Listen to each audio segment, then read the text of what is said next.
engenharia, e como ele começou essa aula de engenharia, não, não, não teve jeito dele vir, entendeu? Nem sei se ele vai conseguir vir nas outras, entendeu? Aí entrou um Entendi. aqui, Provavelmente vai entrou... ficar no online também, igual o Lud. Ah, tá. Ô, Rômulo, Romulo, e aí, Rômulo? Boa noite. Boa noite, Rômulo. Tá me ouvindo aí?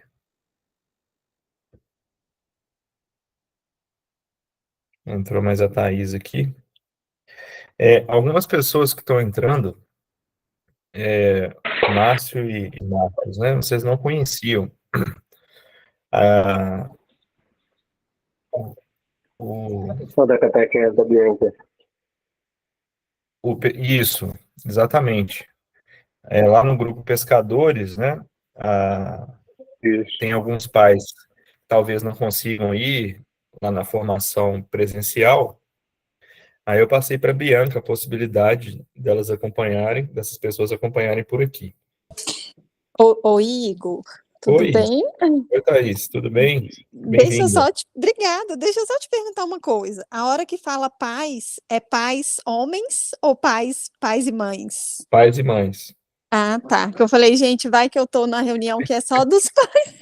Não, não, a gente. É porque assim, ó, esse grupo, originalmente, ele é para os pais mesmo, homens, do grupo Lírio da Montanha, que não recebem formação, Certo. entendeu? Mas Uhum. a Bianca deu essa ideia é muito boa, aliás, de, de fazer com o grupo Pescadores também, que é, Aham. que é o pai que leva o menino, né?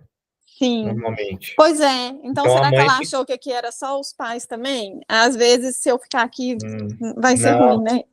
não, você tá no lugar certo, é isso mesmo. É isso mesmo. Ah, então tá. Então, vou ficar aqui te ouvindo. Vamos lá. Eu acho que eu vou começar. Se entrar mais alguém, eu dou permissão aqui. Então vamos lá, pessoal. O tema das virtudes em geral, tá? Para quem não pegou as aulas anteriores, essa já é nosso terceiro encontro, não é isso, pessoal? Já é o nosso terceiro encontro. Já é o. Não? Não, acho que é o quarto. Quarto? Ah, tá certo. É o quarto Acho que é encontro o esse aqui. quarto. Quarto. Foi Isso, falta aí o último. Ele já é o quarto. isso. Isso mesmo. Nosso quarto encontro, então. Ah, o Márcio caiu e voltou. Eu tô entrando de outra maneira aqui. Beleza. Vamos começar, então. Esse tema que é muito importante aí para nós, pais. Talvez seja das quatro virtudes cardeais o mais importante de todos na ajuda aí da criação dos filhos. Tá? Eu coloquei essa imagem que está aí, vocês estão vendo essa imagem aí de um sujeito no meio do quarto, aí, cheio de informação, justamente para continuar naquela linha do diagnóstico que a gente fez, né, do nosso tempo. Quer dizer, nós temos que ser pais, entender o nosso tempo e ajudar os nossos filhos no tempo de hoje, tá? Então, fazendo aí um diagnóstico dessa visão de que é uma família. Infelizmente, existe hoje uma visão meio que lúdica, né, uma visão meio estereotipada do que é a família. Então, é uma imagem, né, uma imagem meio falsa, que é aquele casal com uma mulher. Essa mulher, o marido sai para trabalhar e a mulher passa o dia inteiro em casa, penteando o cabelo, comendo chocolate, comprando vestido na internet, fazendo escova, cuidando das crianças. Então, é uma imagem lúdica, é uma imagem falsa, porque isso é um recorte. Essa imagem de família é um recorte de um tempo muito específico,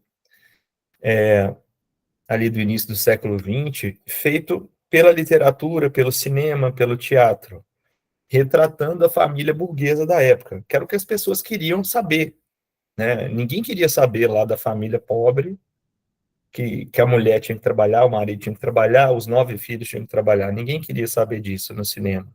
Eles queriam ver retratada essa família burguesa, né? Então, esse retrato ficou na mente de muita gente, pintado, essa família lúdica. Então, por exemplo, aquelas mulheres que estavam lá no final do século XIX, trabalhando nas fábricas, com os filhos também trabalhando, dá para falar que isso não é família? Claro que é família. Quer dizer, se existe uma união do casal e se existe abertura à vida, a gente está falando de família, não é isso? Então, eu coloquei aqui, o que é família? É unidade e multiplicação. Quer dizer, é a união do casal e abertura à vida. Tá? Então, isso seria um conceito nosso de família. E a base disso, né? A base disso é fé e virtudes. Essa família pode ser de vários tipos, né? Um soldado, por exemplo, que ia para a guerra, ficava 4 anos na guerra, 5 anos na guerra. Dá para falar que isso não era uma família, porque não tinha filhos ainda? Não dá. Né? Assim, no Brasil mesmo, tem pescadores, né, que passam 4 dias subindo o rio, 2 dias descendo o rio, 6 dias fora de casa. Não dá para falar que isso também não é uma família, porque tem união, tem abertura à vida. Né? A gente tem amigos aí, médicos, fazem plantões aí de 24 horas de plantão, depois chega em casa, tem que dormir 8 horas para conseguir fazer o próximo plantão. Quer dizer, não tem como falar que isso não é uma família por causa disso. Então, família é isso, é unidade e multiplicação. E a base, ela é uma base que precisa ser individual. Ou seja, cada um de nós, do casal, precisa trabalhar a fé e as virtudes. Tá? Então, fé e virtude é o que nós precisamos buscar. Por isso que a gente está falando hoje de temperança. É claro que os problemas funcionais existem, a terapia, os medicamentos, eles são necessários para tirar uma coisa que está borrada ali na pessoa, né, um transtorno, né, às vezes a pessoa precisa de um medicamento, vai tirar as travas dela, vamos falar assim, vai deixar ela mais funcional. Mas depois que se resolve essa parte funcional na terapia ali, o que vai sobrar, o que vai ser o norte, né, é um norte que aponta para Deus. São a fé e as virtudes. Então, assim, uma família que não tem fé e não cuida das virtudes hoje em dia, ela está junta por pura sorte, podemos dizer, ou pura conveniência, né? Assim, não vai ser tão bom para nós se a gente separar, vai dividir o patrimônio, né? Esses são os motivos que uma família que não tem fé e não cuida das virtudes está junta, porque nada além disso vai fazer com que essa família pare. Você pode me dar um exemplo? Igor, eu conheço uma família que eles não têm religião, eles estão juntos, eles já têm 80 anos. Pois é, foi sorte. Sorte e, às vezes, muitas vezes, conveniência. Ficaram juntos por conveniência. Então, quando a gente fala de virtudes, a gente está falando do campo do que é verdade. Ou seja, do que ensina a Igreja Católica.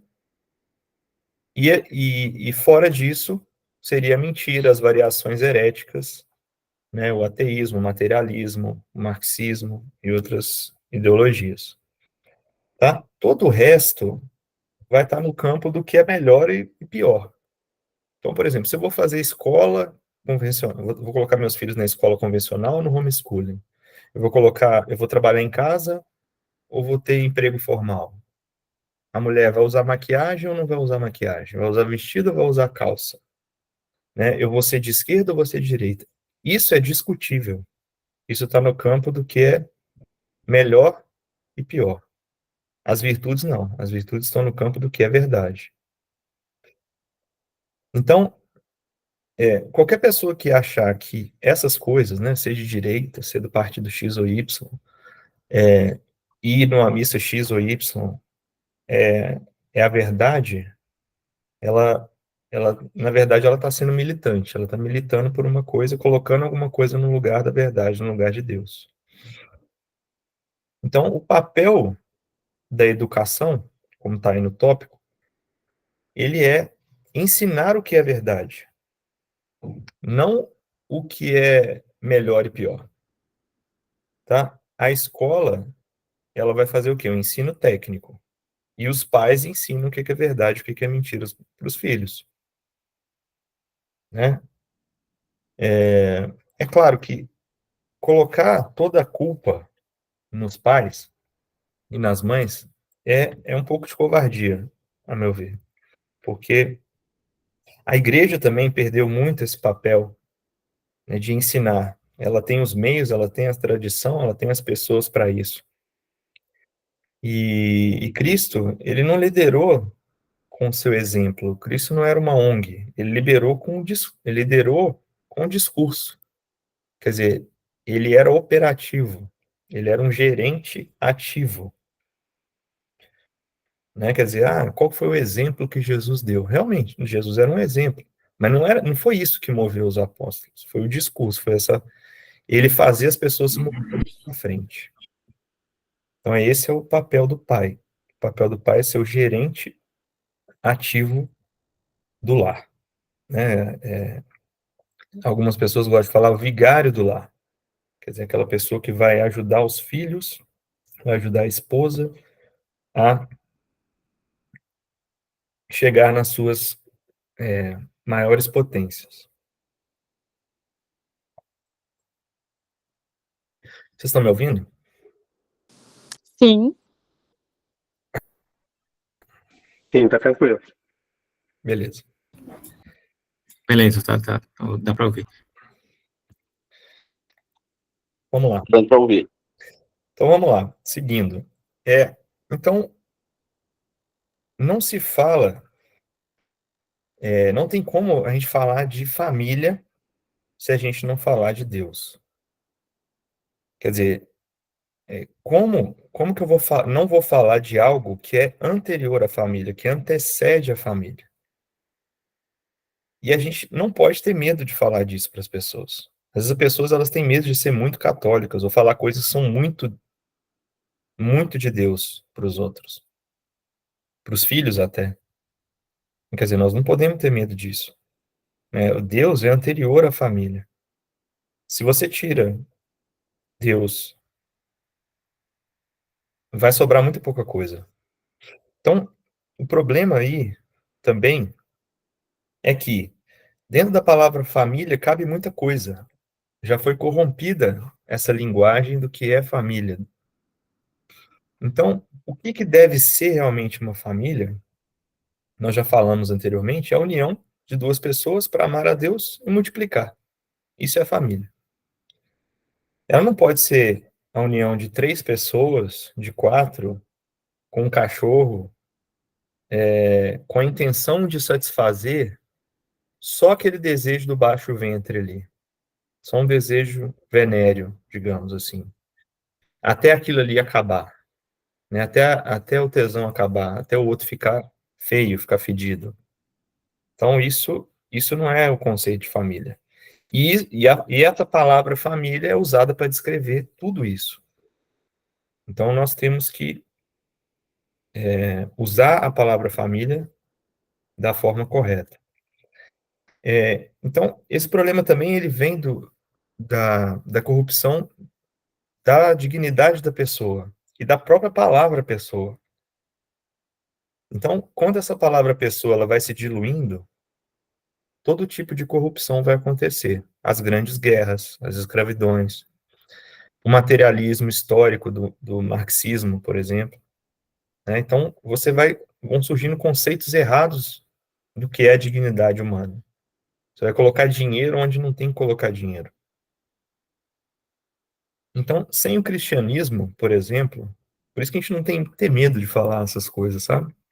Sem o cristianismo, a Roma antiga ali, ela dava autoridade ao pai para matar as filhas se elas nascessem mulheres, tá? Os bebês eram sacrificados lá ali no templo de Baal. E olha, então esse foi o ápice da civilização antes de Cristo chegar. Quer dizer, então assim, a gente não pode ter medo de falar essas coisas. A gente tem que ser magnânimo mesmo. Ter uma certa audácia, uma santa desenvergonha, como dizia São José Maria Escrivá. Quer dizer, a gente tem que ter tem que falar disso para as pessoas, como pais, falar disso todo dia. Quer dizer, a nossa bolha, ela precisa ser tão grande que ela engula o resto do mundo todo. Então, então alguém ali, às vezes, chega para a gente e fala uma coisa, e a gente tem que ser o orientador dessas famílias, dos amigos, né? A função do orientador familiar é algo que praticamente não existe. Agora tem algumas faculdades que estão, a Faculdade Mar Atlântico lá do Ítalo está começando a fazer esse trabalho aí de formação de orientadores familiares, terapeutas familiares, que é algo que não existia. E a função é falar o que precisa ser falado, e não ficar confundindo vício com virtude. Né? Sei lá, a mulher vira para um homem, né? Vira para mim, um amigo, um colega de trabalho, vira e fala assim: eu perdi a admiração pela minha esposa como mulher, então estou tendo interesse em outras mulheres. Aí ele vai no psicanalista, o psicanalista fala, justifica aquilo, tá ok. Não, a gente tem que ser a pessoa que vai falar que ele está justificando uma falha moral, com esse verniz fajuto aceito nas clínicas de psicanálise. Então sobrou para nós fazer esse trabalho aí com a nossa família, com os nossos amigos. Então vamos lá, dar uma passada rápida aqui. Eu acho que todo mundo sabe, né, aí quais são as virtudes cardeais e quais são as virtudes teologais e as diferenças delas. Tá claro isso? Vocês acham que dá para dar uma passada rápida, assim, de 2 minutos? O que vocês acham? Eu acho que vale a pena dar uma passada. Mesmo sabendo, eu acho que vale a pena já passar.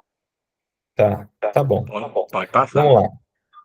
Eu separei aqui a etimologia, só para a gente entender, assim, a palavra, né, que eu acho legal. A palavra teologal é fácil, né, deriva de teologia, né, então teologal ele se refere a algo que está relacionado ao estudo de Deus, que provém de Deus. E cardeal, achei interessante que a etimologia vem de dobradiça, ou seja, sobre essas dobradiças estão as outras virtudes.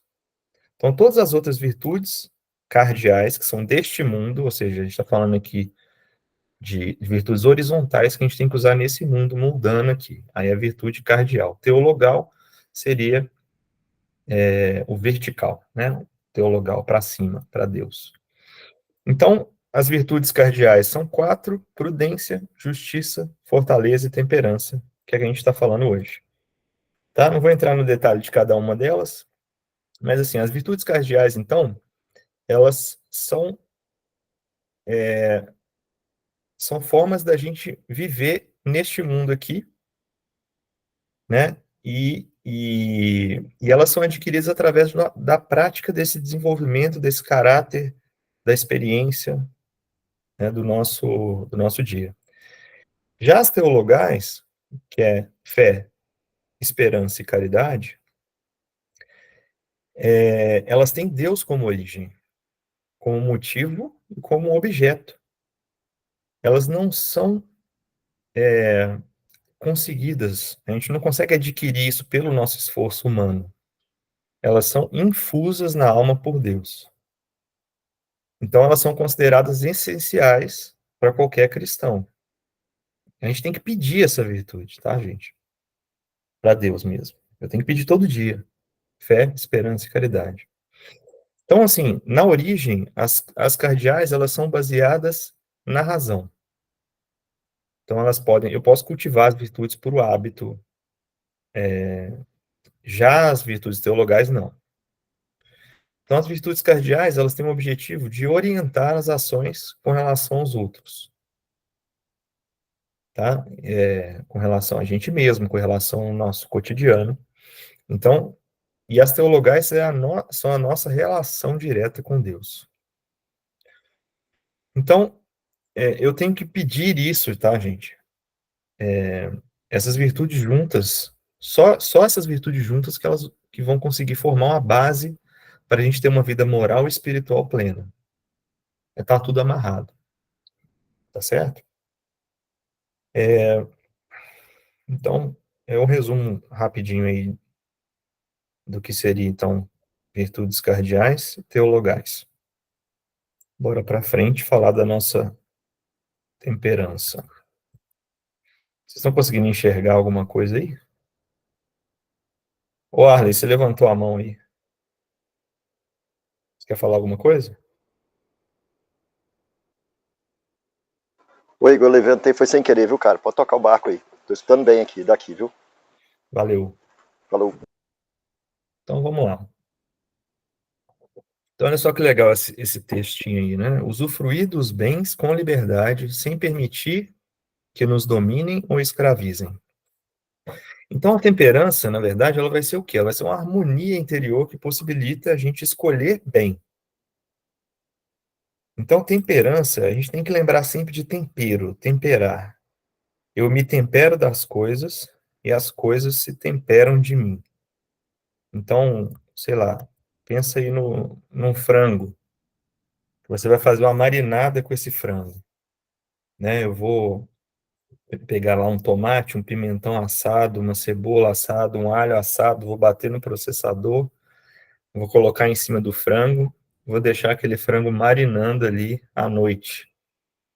E vou assar esse frango no forno, 180 graus, bem lento, durante umas 2 horas, para ele ficar perfeito. Então, temperança e temperar tem tudo a ver.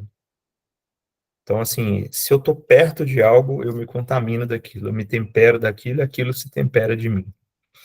Então, o Papa Francisco, ele diz, que eu até coloquei no subtítulo aí, que a temperança é o sentido da medida. Então, dessa forma, a gente pode dizer também que a temperança ela é bem amiga da ordem. Quem tem o controle dos gostos, ou dos gostos, nunca sei o jeito certo de falar, quem tem controle dos gostos tem liberdade de coração. Tá? A gente consegue cortar esses espinhos que vão sufocando a nossa alma. Na parábola do semeador, né, o próprio Cristo, abrindo um parênteses, né, diz que a semente que caiu no meio dos espinhos é aquela que ouve a palavra. Mas as preocupações do mundo e a ilusão da riqueza sufocam a palavra e ele não dá fruto.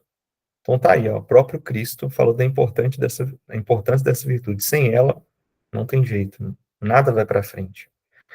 A temperança ela tem essa pegada de não deixar o nosso coração ficar duro, apegado às coisas desse mundo. Então, eu tenho que manter o meu coração temperado com o que presta, temperado com o que é bom, junto do que é bom. Então, uma outra coisa também, o campo da temperança, o espectro, vamos falar assim, da temperança, ele é muito volátil, ele não é muito rígido. Porque o objeto, ele vai mudando de acordo com a situação. Por exemplo, vamos supor que isso aqui seja um copo de cerveja. Nem sempre vai ser exagero eu tomar, sei lá, três latinhas de cerveja. Mas se eu tiver que dirigir logo depois, aí tá errado. Entenderam? Então, eu posso me apegar a uma marca de cerveja específica. Então, aquilo está no meu coração, assim. Eu já chego no supermercado procurando, meu olho brilha quando eu vejo aquela marca de cerveja. Pode ser um Capricho, né? Então, quer dizer, aí você vê que está faltando temperança. Então, o campo da temperança ele é multidisciplinar. Por exemplo, hoje não tem como falar de temperança sem a gente falar dessa ansiedade informativa. Então, o mundo digital, né, ele está gerando uma grande ansiedade na gente. No centro, esses dias, teve o Tomás, né, que é um médico, ele deu uma palestra lá, não sei se algum de vocês estavam, que chamava Redes Sociais e Ansiedade, uma nova doença.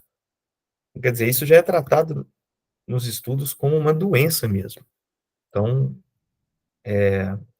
a gente precisa sempre se temperar de coisas boas, trocar o tempo nas redes sociais por algum outro tempo. Porque se eu tô só nas redes sociais o dia inteiro, né, eu me tempero daquilo que eu tô vendo, tá? Então, vamos lá. O Bento XVI aqui, ele vai falar do coração inquieto. É um homem que está distante de Deus, está também afastado de si mesmo, alienado de si próprio. Só pode reencontrar-se encontrando-se com Deus. Assim chega também a si, ao seu verdadeiro eu, à sua verdadeira identidade. Um parêntese aqui. A gente está muito preocupado, às vezes, com a pornografia nas redes sociais, com a imposição da mudança de gênero, mas o materialismo, tá? O nosso amor às coisas desse mundo, ele pode derrubar e pode ser algo muito mais grave, muito mais danoso para os nossos filhos. Porque isso, pornografia, gênero, woke, cultura woke, pode pegar os nossos filhos ou não. Agora, o materialismo, se ele sair daqui de dentro de casa, ele tem uma chance muito grande de pegar nossos filhos. Então, o amor à riqueza é como se fosse água salgada. Quanto mais eu bebo, mais sede eu vou ter. Não dá para eu acumular felicidade através disso. Eu compro um carro, na semana seguinte o carro já está com um barulho que já me incomoda. Eu comprei uma casa, daqui a pouco já tem um vazamento. Eu já não quero aquela casa mais, já ficou pequena, já ficou ruim, né? Porque fulano tem uma casa melhor, né? Então, isso leva essa busca, né? Ela vai levando a infelicidade, porque a gente está querendo, na verdade, é preencher alguma coisa, algum buraco interior com alguma coisa. E o nosso coração ele foi feito para Deus. Só Deus pode preencher esse coração. No livro das Confissões, lá o Santo Agostinho diz uma coisa bem interessante. Ele diz para Deus assim: nos fizeste para ti, e o nosso coração está inquieto enquanto não encontrar em ti o descanso. Então, pessoal, a gente tem que fazer um bom uso das riquezas, tá? Quem tem muito dinheiro precisa ficar bastante atento, né? É ótimo que você tenha bom dinheiro, a gente tem que, né, buscar isso, buscar condições boas, dignas para nossa família, mas a gente precisa ficar atento para não corromper por esse ambiente, não se temperar por isso. Se eu só fico falando disso, de riqueza, de investimento, disso, daquilo, o dia inteiro, eu me tempero disso, eu acabo me esquecendo de Deus. O rico ele tem que lutar para não perder a alma com muito dinheiro, mas da mesma forma, né, como eu coloquei aqui, o bom uso da riqueza, da pobreza e das tragédias. Existe uma grande chance também do pobre perder a alma reclamando da falta de dinheiro, né? Ou um homem que perdeu um filho, perdeu uma esposa, se tornar um descrente, um ingrato, né, a todo o resto que ele tem. Então, esse homem também, nas tragédias, ele precisa estar atento. Ele vai ter que ser temperante.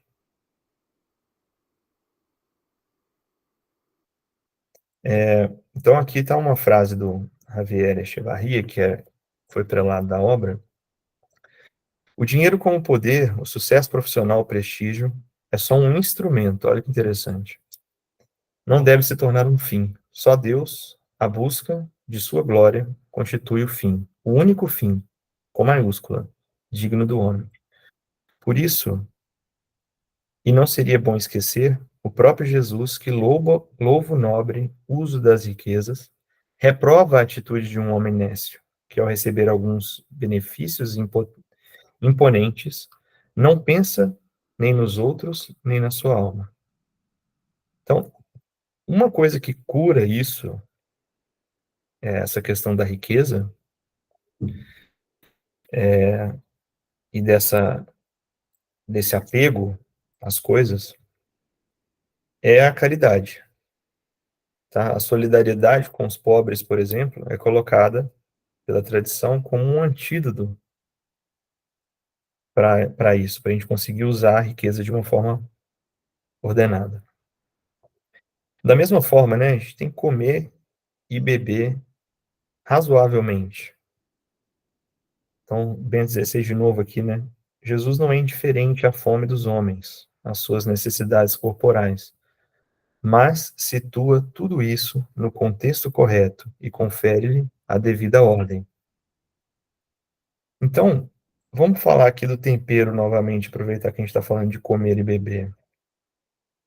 Como que eu vou temperar a minha filha se ela me vê tomar 12 garrafas de cerveja, depois me jogar na cama igual um bicho, né? Deitar lá sem camisa no sofá, com aquela bola de baba no sofá?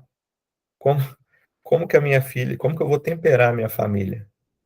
Quer dizer, eu tempero a minha família se tempera de mim.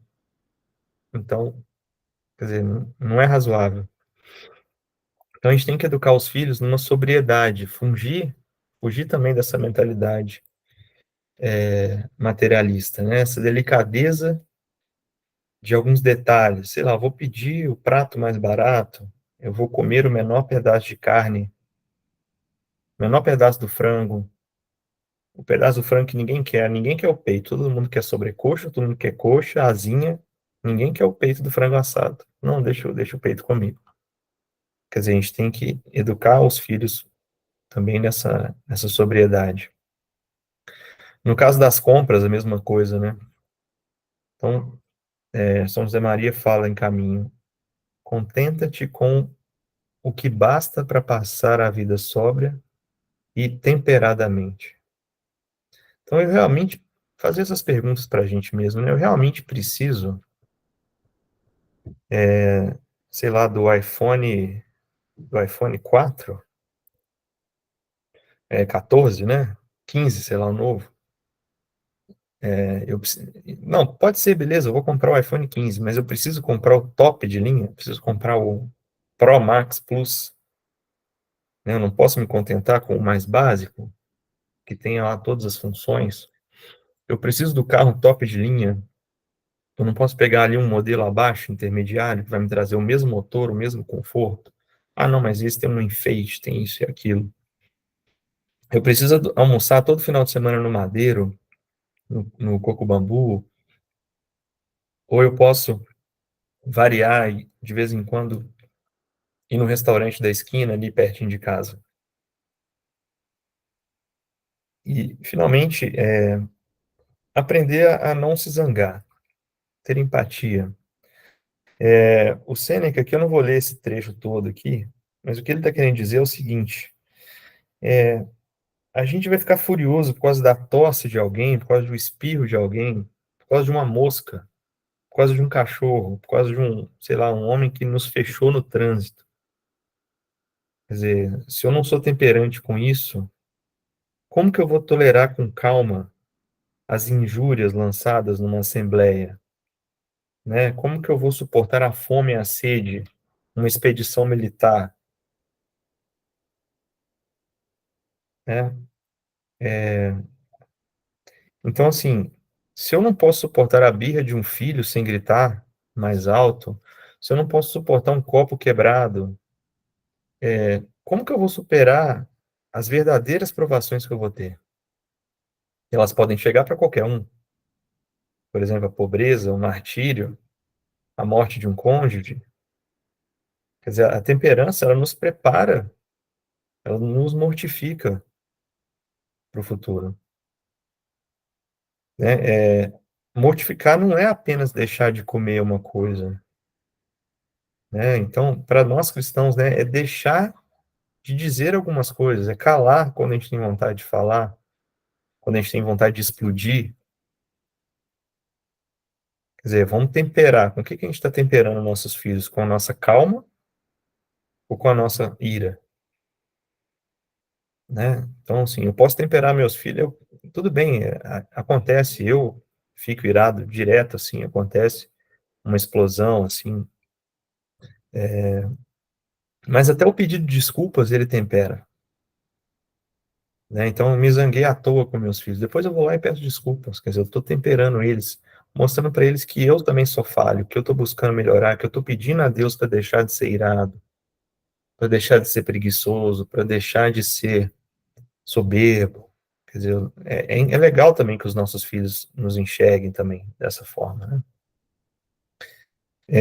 Então, a temperança é a virtude muito visível aos seus atos. Seus atos são evidentes para os outros, mesmo que não sejam impressionantes. A sobriedade é o espelho de quem se descobre, em quem se descobre uma vida plena e livre. Atrás dela se vê alguém que escolheu não viver como uma ave de criação, mas voar como as águias, perto de Deus. Então, Zé Maria está querendo dizer aqui, gente, que a gente tem que ser leve para voar perto de Deus. Né? A gente que vê,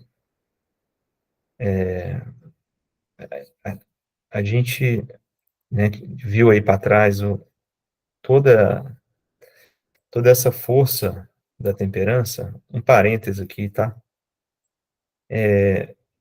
O estudo da temperança, só dessa virtude, para mim, tá? Ele é superior ao estudo dos temperamentos. Todos os temperamentos, toda essa moda de temperamentos, ela se torna uma ciência ruim mesmo, uma ciência muito vulgar perto do estudo da temperança. Então, quando você aprofunda nisso, né, tem livros que tratam só desse assunto, é algo bem superior e mais moderno à ciência dos temperamentos. Quer dizer, eu não preciso saber qual que é o meu temperamento. Eu preciso saber para onde eu preciso ir. Não importa muito onde é que eu estou, se eu sou pouco expansivo, muito expansivo, se eu sou sanguíneo, se eu sou fleumático. Eu preciso ter um plano e ir para onde eu preciso ir. Então, com o estudo da temperança, o temperamento ele fica muito limitado perto disso. Quer dizer, o meu único caminho é ir rumo ao céu e arrastar minha família. Quando eu tenho esse horizonte na minha frente, não importa o temperamento que eu tenho. Quer dizer, e a grande pergunta que a gente tem que fazer no nosso exame de consciência de hoje, e a gente tem que fazer todo dia, eu me tempero de quê? Eu estou me temperando de marxismo, né? Porque quando alguém fala de abertura à vida, eu já começo a falar imediatamente no dinheiro, no valor da escola, no valor da comida. Quer dizer, 99% das pessoas são marxistas, nem sabem, né, que são. Eu estou me temperando disso, então? Eu estou me temperando da biografia dos santos? Eu estou lendo as biografias uma atrás da outra, voltando, lendo de novo, para me temperar do que é uma vida santa? Ou eu estou me temperando de outras coisas? Estou me temperando de sensualidade no Instagram? Estou seguindo uma mulher aqui que de vez em quando posta uma foto de biquíni? Eu estou me temperando de uma leitura atenta do Evangelho? É, a gente pode ver que existem muitos transtornos mentais, a gente está com uma epidemia de transtornos mentais, TDAH, etc. E muitos deles, já que a gente está falando de epidemia, quer dizer, o nosso cérebro, biologicamente, ele não mudou no século XXI. Ele continua o mesmo. né? Mas ele é fruto desses destemperos. O destempero da atenção. Eu dou atenção a tantas coisas, eu vou me temperando de tantas coisas durante o meu dia. É claro que eu vou ter TDAH. Eu não consigo mais prestar atenção em nada. Eu converso com alguns empresários super bem-sucedidos, mas são infiéis. Participam de grupo de WhatsApp cheio de pornografia. Só fala disso nas rodas de conversa. Quer dizer, não vai dar certo, né? Eu me tempero de quê? Eu vou ser aquilo que eu tô próximo. Eu vou sentir na minha carne aquilo que eu tô me temperando, né? Olha só, se eu me temperar de futebol, se eu ficar a parte da manhã, às vezes eu acordo e vou ver, eu não gosto desse jogo, eu acho que é muito tarde. E às vezes eu fico vendo os melhores momentos dos jogos que eu perdi, que eu sempre perco. Eu já fico pensando de futebol o tempo todo durante o dia. Imagina quem assiste um jogo dia sim, dia não, quem tá vendo foto de mulher toda hora, quer dizer, tá se temperando disso, né? Às vezes eu tô me temperando de dinheiro. Quer dizer, eu já recebi proposta, né, assim, para pegar cargos de diretoria, para ganhar mais, mas eu preciso tomar cuidado com isso, porque eu tenho uma família, a minha vocação foi ter filhos.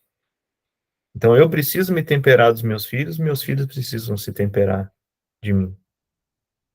Quer dizer, elas precisam que eu leia para elas, que eu faça esporte com elas, que eu ajude elas no plano de vida delas, nas orações delas. Quer dizer, de que eu estou me temperando? Eu estou me temperando dos influencers do Instagram, que colocam só sucesso, só riqueza em primeiro plano? Eu vou ser assim também. Eu vou acordar todo dia puto da vida, porque eu não sou rico, porque eu não tenho carro assim, porque eu não tenho uma casa assim, porque eu não viajo para a Europa todo mês. Né? Agora, se eu me tempero e eu repito coisas boas, então eu vou me temperando e vou repetindo coisas boas todo dia. Eu vou começar a sentir isso na minha pele mesmo. Então, por exemplo, eu vou à missa todos os dias.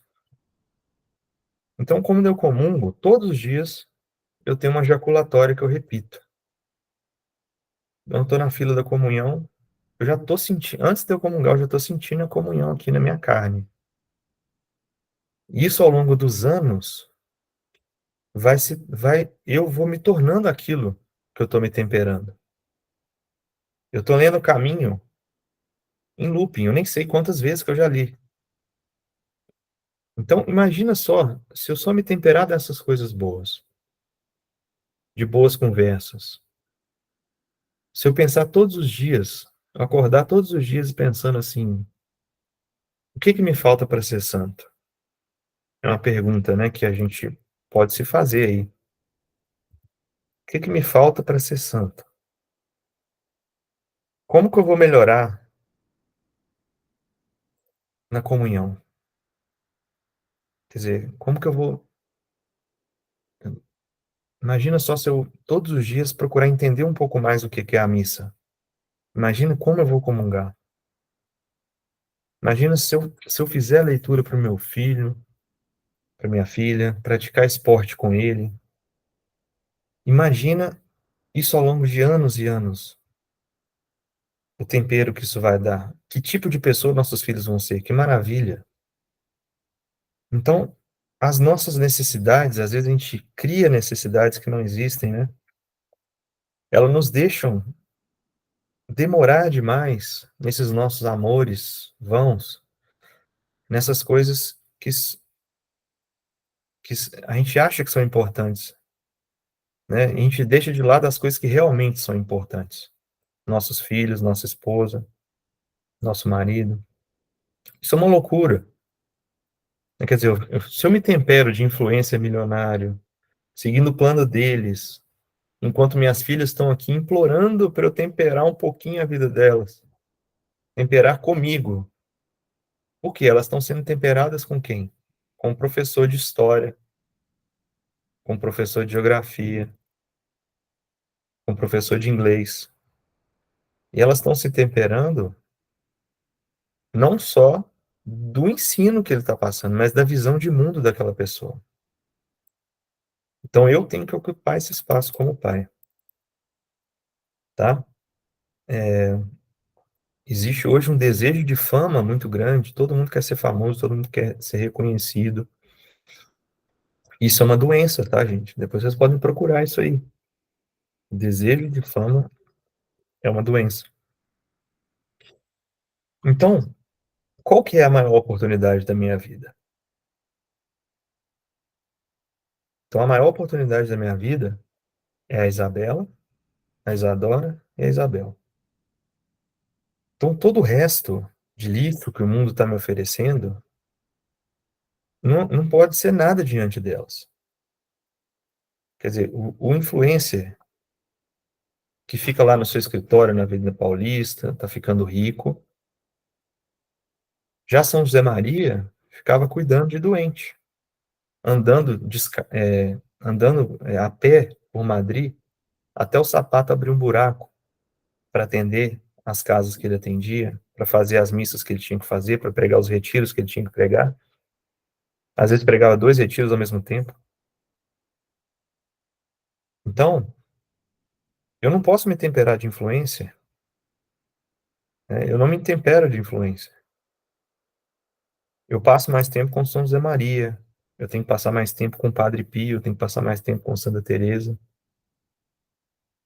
Quer dizer, eu tenho que me temperar deles para que a minha família se tempere de mim, que estou buscando ser como eles. Certo? Então é isso, pessoal. Vamos abrir aí para comentários e perguntas.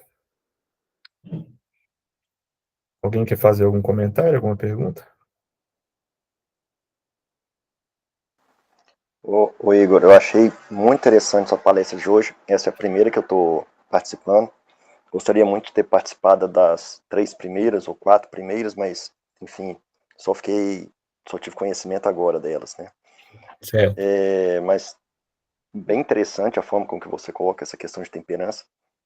Pra falar a verdade, quando se falava de temperança, eu sempre escutava falar assim que é um autodomínio, é um autocontrole e tudo mais, mas nunca nessa visão dessa temperança também de você, né, se temperar das coisas, né? Você ter esse Isso, contato com as coisas boas, né? Então, isso. eu ainda não tinha ouvido falar nesse sentido. Eu achei bem interessante isso, essa colocação. E outra coisa é sobre virtudes, né? Talvez você já tenha falado em outras palestras, né? Mas a questão da virtude ser praticamente o antagônico com vícios, né? Que acaba que Sim, vícios são hábitos ruins, né? E as isso. virtudes são hábitos bons, né? E esses hábitos bons é que vai levar a gente a Deus, né? No final das contas, né? É verdade. Então, bacana, muito bom, cara. Parabéns. Beleza, Arlen, valeu. É isso aí. É, o, o Padre Fausto, ele tem esse livrinho aqui, ó, que chama A Conquista das Virtudes. É da Cultor de Livros. Uhum. Eu acho que é para mim, assim, o melhor livro que trate de todas as virtudes humanas junto. É interessante que ele faz um exame de cada virtude. Ele faz como se fosse um exame de consciência, um questionário sobre cada um deles. Então ele fala assim, um questionário sobre a esperança. Aí ele faz lá um tratado, um exame de consciência com perguntas para a gente fazer para nós mesmos, para ver se o que está faltando para a gente ser temperante, né? O que está faltando para a gente ser justo, o que está faltando para a gente ser prudente, e aí vai. E tem um outro também, só sobre a temperança, que se chama Autodomínio, Elogio à Temperança. Tá na Quadrante. Quer dizer, um livro inteiro só sobre esse assunto que é muito, muito bonito e muito, muito amplo. Mais É, alguma coisa, pessoal? a Thaís acabou de levantar aqui e me falar que tem esse livro aqui em casa. Esse da Temperança da Quadrante. Tem? Esse Opa, vai ser o próximo. muito bom, hein? Muito bom. Ah, o outro também, ela falou que tem também outro. Tem? Outro aqui tem. Não, e Praticamente uma bibliotecazinha aqui da quadrinha aqui esse em é tão casa. bom, cara, que assim, eu e a Isabela ficamos disputando ele, sabe? O meu marcador tá aqui, o marcador dela tá aqui, ó. Tá vendo? Ótimo. É muito Foi, bom. a câmera tá fechada. Para formar também as crianças, é interessante também. E assim, eu acho que a gente não pode perder de vista essa questão de ser o vigário da própria casa. De ter certeza de que só o exemplo é pouco, sabe, Arlen? Sim. Tá cheio de exemplo aí de mães piedosas, reza o texto todo dia, missa diária, e o filho não é piedoso, não vai à igreja, virou bandido. Claro, tô falando um caso extremo, mas Uhum. a gente não convence só com exemplo. A gente tem que pegar uma coisa de um lugar e colocar no outro. Não, não funciona desse jeito. É quem dera, né? Se fosse só o exemplo, eu vou à missa, faço as minhas orações, eu estudo na frente dos meus filhos e eles vão ficar todos ótimos. Não, Uhum. eles têm que ser obrigados a fazer determinadas coisas. No bom sentido da palavra, obrigado, né? Sim, Eu claro. também não vou falar, agora é a hora da leitura, eu quero 30 páginas, né? Não é bem assim também. O Sim, sim. Diogo, tá querendo falar aí, Diogo? Oi, Igor. Foi muito bom a palestra de hoje. Tenho uma dúvida de quanto tempo a gente tem para praticar a temperança, se você indica por dia, por semana, como é que você pode nos explicar? Não, assim, olha, eu acho que praticar a temperança,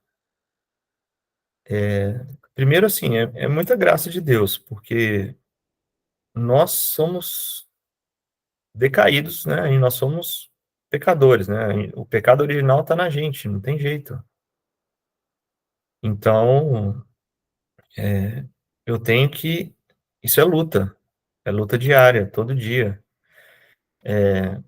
O que a tradição, o que a tradição mostra e funciona, tá? A tradição da igreja mostra que funciona, é o exame de consciência. Então, no seu exame de consciência, você colocar um ponto, né? Eu me temperei de quê hoje? Ou seja, à noite, antes de dormir, eu me temperei de quê? Me temperei de Instagram, me temperei de vídeo, de bobeira, de TikTok. Opa, você já coloca um asterisco ali, ó. Coloquei o asterisco e escrevi. O exame de consciência, ele é interessante, um ponto de defesa. Então, a tradição mostra isso. O exame de consciência é uma defesa, é um escudo. E tem uma outra prática, que é o exame particular. O exame particular é o ataque. Então, eu faço a defesa, né, no exame de consciência à noite, que eu faço um exame mais amplo, meus deveres para com Deus, meus deveres para comigo mesmo e para com os outros. Tem aí vários, no site da obra, né, coloca lá exame de consciência para adultos. Vai ter lá um exame muito bom. E durante o dia, você tem um plano de ataque, ou seja, duas ou três falhas que você está caindo direto. Toda semana eu estou caindo naquilo. Aí você faz um plano de ataque. Então, o meu mesmo, eu posso falar. Falta de ordem, preguiça e ira. Ficar estourando, ficar com raiva. Então, esses são os meus pontos de ataque. Então, todo dia, depois do almoço ali, eu penso, como que eu vivi? Como que eu vivi esses pontos aqui até agora? Né? Do almoço de ontem até agora. Então, traçar um plano mesmo de ataque, escrever mesmo, falar, olha, eu preciso melhorar nisso, como que eu vou fazer isso? Beleza, Diogo? Acho que é isso aí. Não tem assim uma forma, vou viver a temperança Não, é isso, me nessa ajuda hora do bastante. dia. Eu acho que é por aí mesmo. Beleza. Beleza? Rômulo, quer falar? É, não, era até para complementar um pouco também a questão do Diogo. Aí acho que acho que você resumiu bem. É igual uma coisa que eu tenho observado em mim. Eu tenho a questão da boca também é fundamental, cara. Bicho, eu tenho eu já chamo de vício já, a questão de chocolate e um McDonald's, cara. Eu posso ver um McDonald's que vira vontade de comer um sanduíche, cara. E também Eu gosto chocolate. também, viu? Não, Eu então, gosto demais do McDonald's. Nossa. aí, só que muitas vezes a possibilidade que eu faça é isso, tipo, quando eu sei que eu tô com dinheiro, eu passo em frente, eu não sei que eu posso, eu falo assim, ô, então eu vou te ofertar essa vontade, que desejo eu tenho, a capacidade eu tenho. Então, até para não poder me temperar, para poder me reduzir um pouco mais, sabe, para poder ofertar ao Senhor, para que eu possa, condição, eu poderia, mas não vou para me sacrificar mesmo, para ofertar esse tempo ao Senhor, para poder te dar essa honra, ou um chocolate, quando eu estou no supermercado eu vejo ali, aí você, não, cara, é bom, são nossas pequenas coisas, né, igual no nosso dia a dia, igual eu gosto de colocar Santa Teresinha, né, a pequena via dela de santidade, então, não é pensar em algo grandioso, uma coisa assim, tudo, não é, cara, deu vontade de comer uma coisa ali, eu vou, não, mas eu posso entregar para Deus, cara, então você se mortifica e ainda faz essa entrega para Jesus, cara. Não, que legal, hein? Que legal esse exemplo aí. Tem São José Maria, na biografia dele, ele conta um caso de uma pessoa que a mortificação dele era muito simples, assim, parece que é besta, né? Que era manteiga. Então, todo dia, ele, no exame de consciência, ele escrevia assim: hoje eu comi manteiga. Aí no dia seguinte, ele ia de novo: hoje eu comi manteiga. Então, é essa pequena luta mesmo, diária, mas é importante ter esse método, né? O exame de consciência, para ele ser a nossa defesa, ou seja, não deixar nada ficar muito constante. Porque se eu não faço o exame de consciência, eu não estou vendo o que eu estou errando todos os dias. Então, sei lá, deveres para com os outros. Todos os dias eu estou chegando em casa um pouco mais tarde do que eu poderia, quer dizer, a minha falta de ordem no meu trabalho está fazendo com que eu chegue mais tarde e que eu sobrecarregue a minha esposa. Quer dizer, eu estou falhando nesse dever para com os outros. Se eu não mentalizar isso à noite, eu esqueço daquilo. Daqui a pouco isso virou um hábito. Então, o exame é fundamental e ter também esse plano de ataque. Ó. Como que eu vou combater isso aqui? Todo dia eu estou caindo nisso. Como que eu vou combater? E vai ter dia que a gente vai cair, vai ter dia que a gente vai passar no McDonald's, vai comer lá o Big Taste, o Big Mac, né, com aquela coca geladinha, e vai ter o dia que a gente vai se contentar em esperar ali mais uma hora para chegar em casa e comer com a família. Mais alguma coisa, gente? É interessante, o padre Paulo Ricardo, ele vai dar um exemplo de pequenas mortificações que a gente pode fazer, né? Então, às vezes você chega em casa, tá com sede. Ao invés de você já chegar e ir direto lá na geladeira ou no filtro e beber água, você oferece aquilo como sacrifício pelas almas do purgatório, uma intenção, né?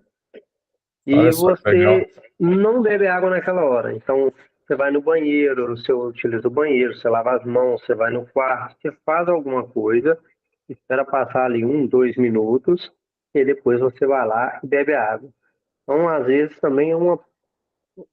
Né, algumas pessoas para ela não faz diferença beber água, mas para quem gosta, para quem, né? Às vezes um exercício pequeno, mas que às vezes pode nos ajudar nesse sentido da gente começar nas pequenas coisas para quando chegar naquilo que realmente é mais forte na gente, a gente ter um pouco mais de resistência, né? Então, pequenas coisas mesmo, né?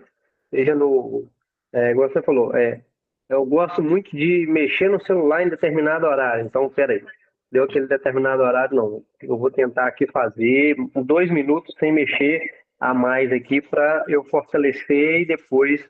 Então, são pequenas coisas que a gente pode estar fazendo que realmente pode nos ajudar a nos fortalecer para que, né, a gente possa realmente batalhar aí para trabalhar as virtudes na gente. E tá lembrando também, né, assim, o tempo todo, poxa, o que é importante para mim, né? Importante para mim é a minha esposa, as minhas filhas. Quer dizer, tá sempre voltando para o básico. Não ficar viajando demais, né? Infelizmente, a internet, ela tira a gente totalmente dessa vibração da nossa família, né? E a gente tem que lutar, e da mesma forma que a gente luta contra esses vícios, né? Da comida, da bebida, da desatenção, a gente tem que lutar também, né? Na minha última confissão, o padre Luciano falou uma coisa assim que eu achei bem interessante. Ele falou assim que dá trabalho ter presença de Deus. Dá trabalho. Não é um negócio fácil. Quer dizer, eu tenho que acordar todos os dias, todo dia, pensando e mentalizando, ó, hoje eu vou ter presença de Deus. Hoje eu quero ter presença de Deus o dia inteiro. Hoje eu quero Deus comigo o dia inteiro. Quer dizer, não é uma coisa automática, né? Sempre vai dar trabalho. Mais alguma coisa, gente?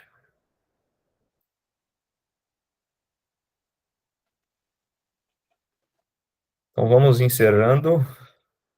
Obrigado aí pela presença aí, Arley, Márcio, Marcos, Diogo, Obrigado, Ricardo, Romulo, Thaís. Obrigado, viu, Igor, pela disponibilidade, pela atenção a todos aqui, cara. Obrigado Que mesmo. isso. Contem comigo aí. E aí a gente vai fazer esse encontro, assim, se não pintar nada de excepcional, uma vez por mês, na última terça-feira do mês. Tá? Então, por exemplo, mês que vem vai dar dia 24 de setembro. Tá? Aí eu aviso para vocês aí nos grupos e a gente se vê.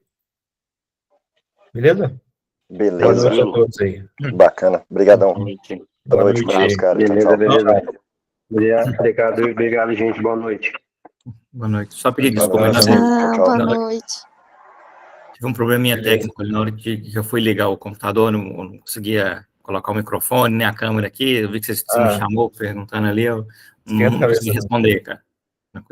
Beleza, aí. Valeu. Boa noite, irmão. Boa noite. Tchau.